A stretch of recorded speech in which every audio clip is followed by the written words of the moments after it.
Everyone, ৰাতিপুৱাৰ খোৱা লোৱা হ'লনে আপোনালোকৰ? মই পিছে এতিয়া খোলা চাপৰি পিঠা বনাব ওলাইছোঁ।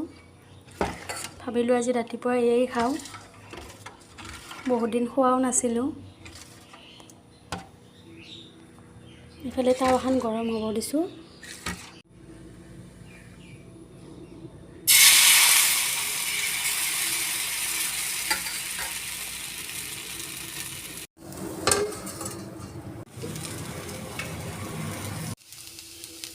আপোনালোকৰ চাইডে এইটো পিঠাক কি কয়? কিছুমানে পানী পিঠা বুলিও কয়, খোলা চাপৰি পিঠা বুলিও কয়।